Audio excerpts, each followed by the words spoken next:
Hello students, welcome on concept गुरु। और students, आज के सेशन में हम डिस्कस करेंगे जो हमारा टॉपिक है सम प्लांट फाइबर्स।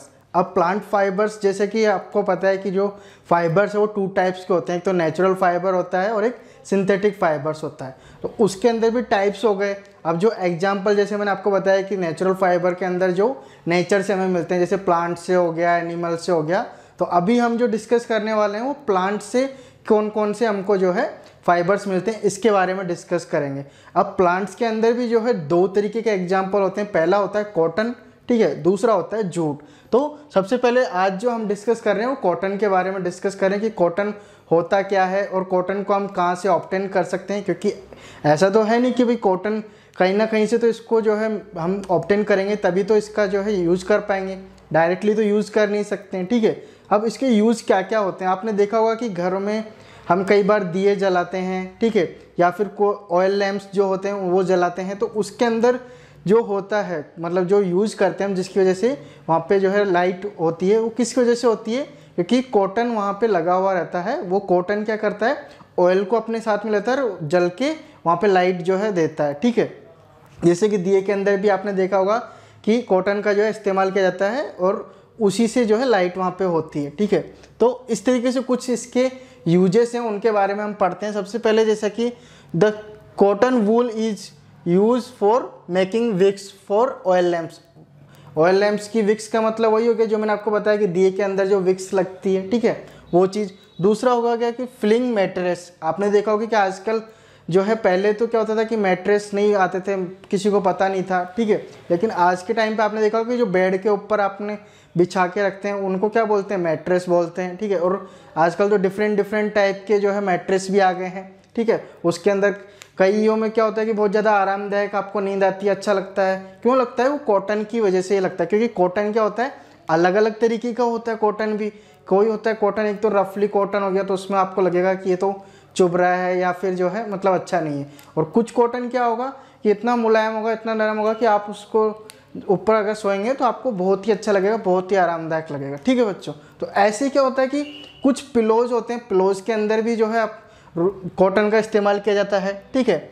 और क्विल्ट्स हो गया, जैसे कि आपने देखा हो विंटर सीजन के अंदर सर्दी जब लगती है तो उस समय क्या होता है कि हमें क्विल्ट्स वगैरह ओढ़ते हैं तो उससे क्या होता है कि हमें गर्माहट भी मिलती है। मतलब कि जो कॉटन है वो एक तरीके से गर्मी भी पैदा करता है, ठीक है। और इसका जैसे कि आपको मैंने बताया पिलोज के अंदर यूज़ होता है, फिलिंग मटेरियल्स के अंदर होता है। तो ये तो क्या हो गया, इसके यूज़ हो गए कि कॉटन हम किस तरीके से यूज़ कर सकते हैं। अब यूज़ करने के लिए हमें इसे लेके तो आना पड़ेगा। मान लो कि हम तो दुकान पे गए, दुकान पे से लेके आ गए, लेकिन दुकान वाला कहाँ से लाएगा, शॉपकीपर कहाँ से लेके आएगा कॉटन को, ठीक है। तो वो क्या करेगा, फार्मर्स से लेगा। अब फार्मर्स क्या करते हैं, वो कहाँ से ऑब्टेन करते हैं, तो वो क्या करते हैं, फार्मर्स फील्ड के अंदर इसके सीड्स को डाल के इसकी जो है क्रॉप उगाते हैं। क्रॉप उगाने के बाद में क्या होगा, काफ़ी जैसे मतलब जो बड़ा अपना फील्ड है उसके अंदर क्रॉप इसकी उगाई, तो उस क्रॉप से क्या होगा कि हमें कॉटन मिलेगा। कॉटन वहाँ से कैसे मिलेगा, जैसे कि मैंने आपको बताया कि cotton is grown in the fields, मतलब कि जो फील्ड होगा उसके अंदर ही हम इसकी क्रॉप उगा सकते हैं, ठीक है। अब उसके लिए भी एक क्लाइमेट हमें ज़रूरी होता है। आपको पता होगा कि जो फील्ड के अंदर हम क्रॉप उगाते हैं उनके लिए एक डिफरेंट जो है टाइम पे, जैसे कि आम का सीज़न अलग होता है, मैंगोज़ का, ठीक है, एप्पल का सीज़न अलग होता है। तो वो क्या होता है, क्योंकि जो क्लाइमेट है, एनवायरनमेंट जो होता है वो अलग अलग होता है, उसके अंदर अलग अलग तरीके की हम जो है क्रॉप उगाते हैं, ठीक है।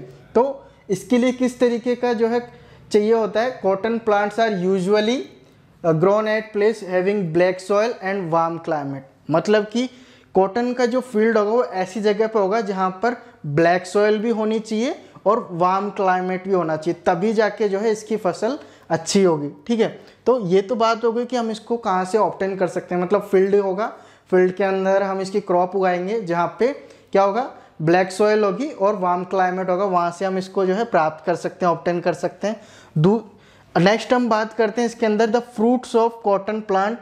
जो कॉटन प्लांट है उनका साइज़ कितना होता होगा। अब आप ऐसे तो है नहीं कि इसका काफ़ी बड़ा पेड़ है, जैसे आम का पेड़ काफ़ी बड़ा होता है या फिर बरगद का पेड़ वो भी काफ़ी बड़ा होता है, तो इतना बड़ा तो प्लांट नहीं होगा इसका।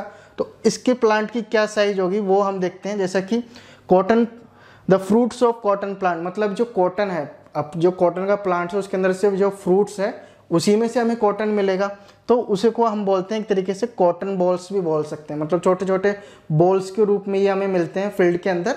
क्रॉप जो हम इसकी उगाएंगे उसके अंदर हमें फील्ड बॉल्स के अंदर मिलेंगे। इनका जो साइज होता है वो लेमन की तरह होता है। आपने देखा होगा कि लेमन कितना छोटा सा गोल गोल सा होता है, तो वैसा ही इनका साइज होता है। ठीक है बच्चों, अब नेक्स्ट हम बात करते हैं, जैसे कि आप ये तो मैंने आपको बता दिया कि ये फील्ड के अंदर उगाते हैं और इसका साइज कैसा होता है। ठीक है, और नेक्स्ट इसके अंदर क्या है कि जब ये बिल्कुल मैच्योर हो जाते हैं, मतलब एकदम पक जाते हैं, तो ये क्या होते हैं एकदम फट जाते हैं ऊपर से। जैसा जो इसका जो कॉटन बॉल्स है वो क्या होगा एकदम से फट जाएगा और इसके जो सीड्स है उसको कवर कर लेगा पूरे कॉटन से।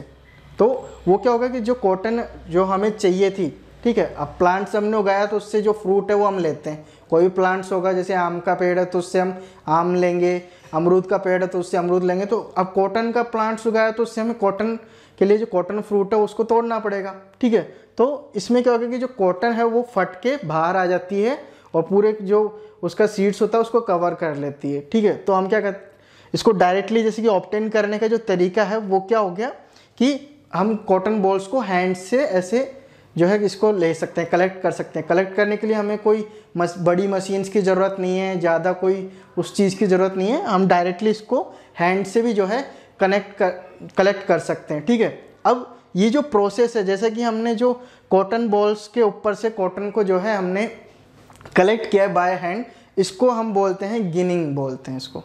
ठीक है, क्योंकि जैसे जो हमारा कॉटन फ्रूट्स था उससे हमने कॉम करके जो हमारी कॉटन थी उसको अलग अलग कर लिया, हाथों से पहले उसको कलेक्ट करके और कॉम से हमने उसको अलग कर लिया, तो उस हम प्रोसेस को बोलते हैं गिनिंग ऑफ कॉटन। मतलब कि हमने जो हमारा कॉटन लेना था क्रॉप के अंदर से वो हमने ले लिया। ठीक है, अब गिनिंग जो है पहले के टाइम पे, ट्रेडिशनली टाइम पे क्या होता था कि हैंड से होता था, क्योंकि पहले क्या होता था कि बहुत कम जो है मात्रा में हमको इसकी रिक्वायरमेंट थी। पहले इतनी जो है लोग इसके बारे में जानते नहीं थे, यूजेस इसके नहीं जानते थे, तो उस टाइम पे हमें इतना। लेकिन आजकल अभी जैसे मैंने आपको बताया कि इसके पिलोज भी बनते हैं, इसके मैट्रेस भी बनते हैं, इसके क्विल्ट्स भी बनते हैं। तो इतनी सारी जो रिक्वायरमेंट है, इसको डिमांड को पूरा करने के लिए क्या करते हैं, जो कुछ फैक्ट्रीज़ हैं, कुछ कंपनीज है, वो क्या करते हैं बड़ी बड़ी मशीनों से भी आजकल गिनिंग का जो प्रोसेस है ये करती हैं।